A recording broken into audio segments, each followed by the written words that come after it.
Baltimore City Council, Ways and Means Committee, we are back in session. Council Bill 22-0235, Ordinance of Estimates for the fiscal year ending June 30, 2023.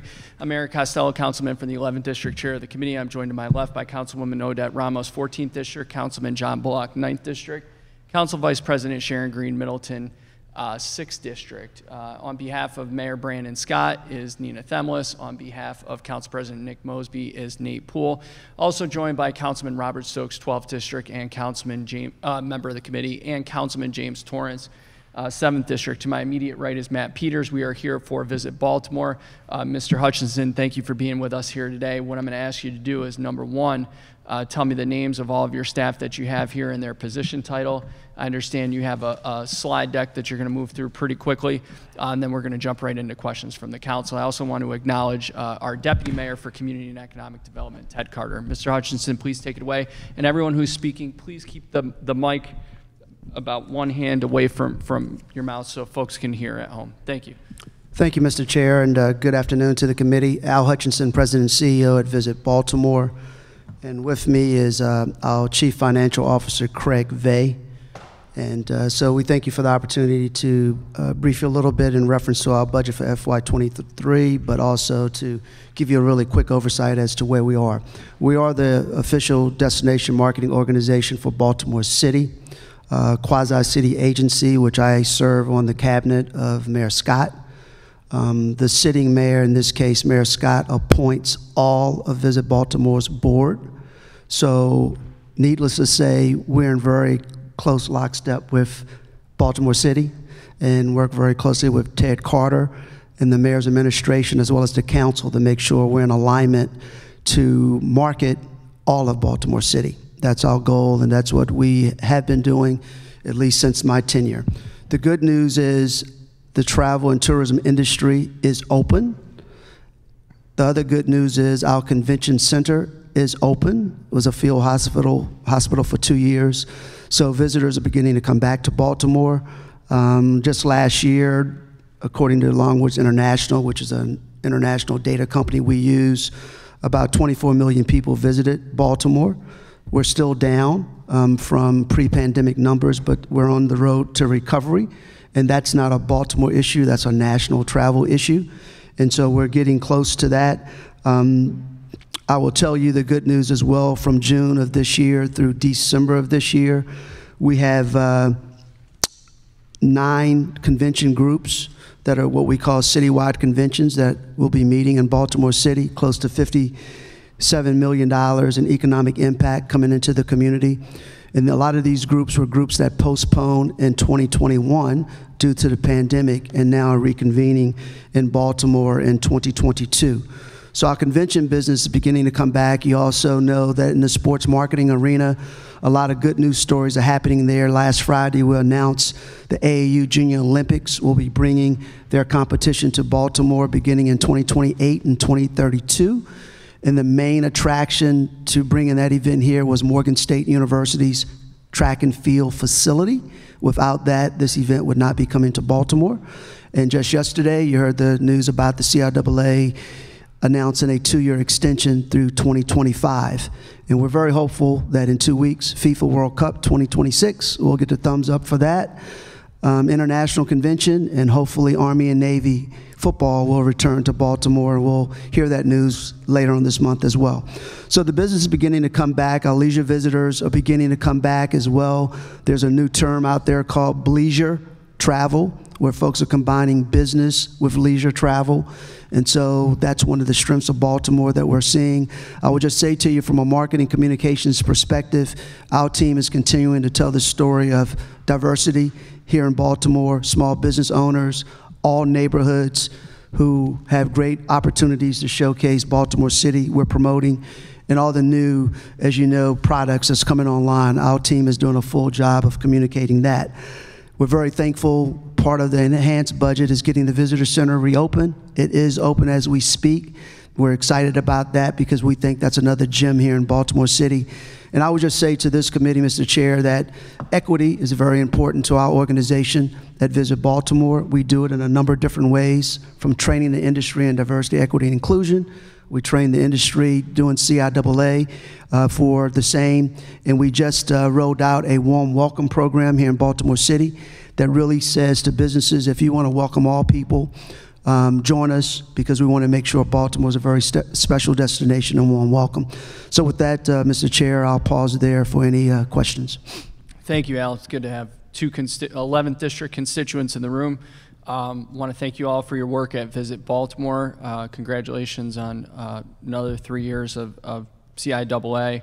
I think the tournament went well. Didn't quite hit the full stride on the numbers, but I know that your team is very active at work in terms of thinking how to enhance that experience and drive more traffic to Baltimore. So I appreciate that. And I also want to publicly acknowledge and thank you for your efforts to get the Baltimore Visitor Center, which is also in the 11th District, reopened. I deeply appreciate that. Take a moment to acknowledge Councilman Mark Conway, 4th District. With that, I'm just going to start down on this side. Council Vice President.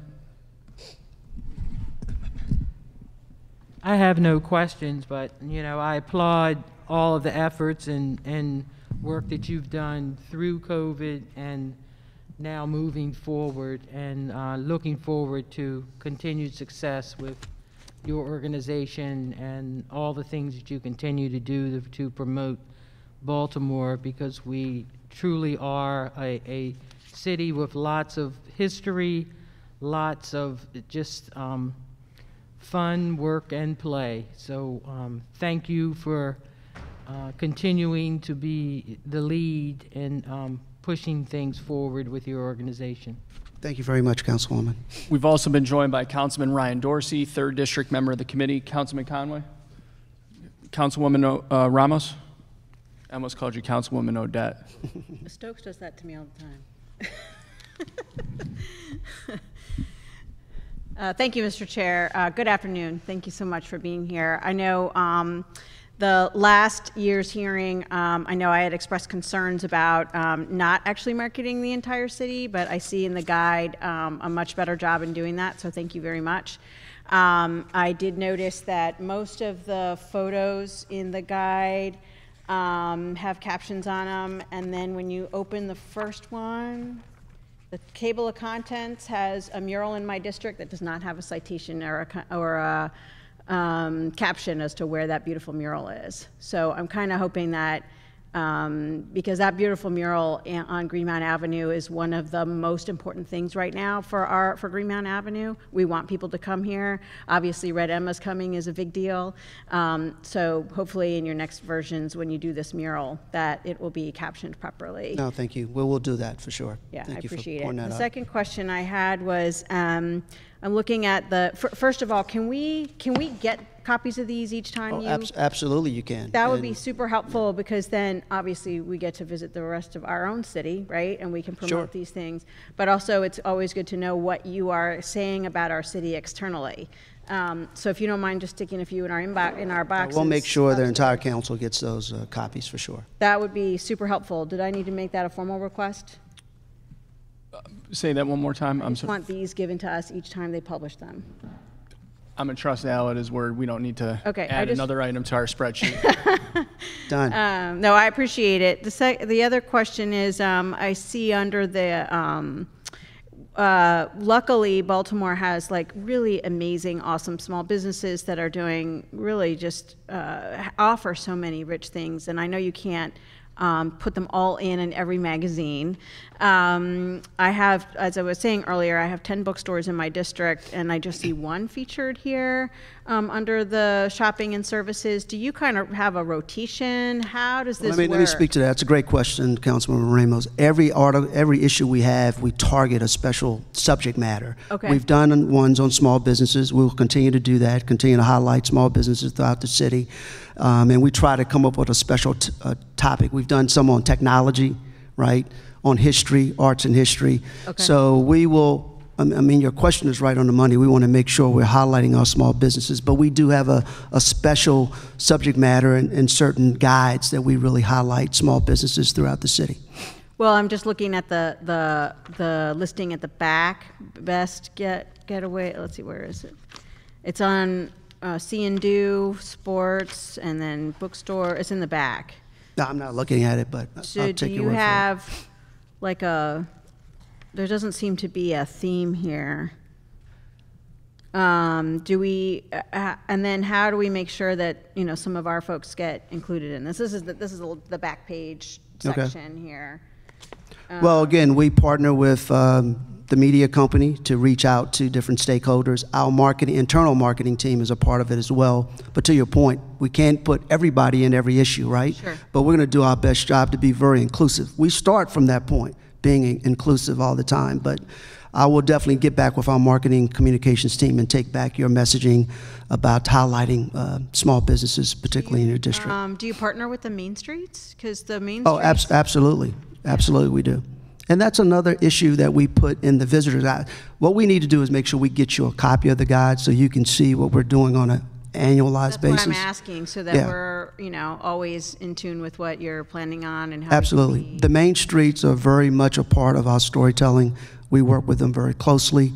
As I always say, visit Baltimore. We don't own any product in Baltimore. So our job is to tell the stories of the main streets, tell the jobs of the small businesses. So I'll make sure we get you copies, future copies of, and in fact, I can get with our marketing and communications team to share with you what our plans are with future guides that's coming down the road. Well, I think that if we just get a copy each quarter that you're sending these out, that would be fine. Oh, absolutely. You will definitely get that. That's done. Yeah.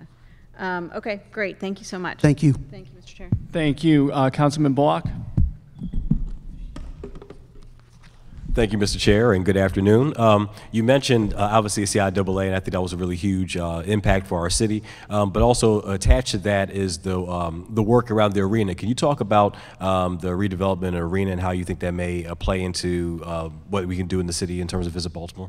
Well, first of all, it steps our game up in the sports marketing space, but also in the faith-based space, because a lot of our religious conventions, they can utilize a space like Royal Farms Arena. But that's going to really help us to attract even more events to the city.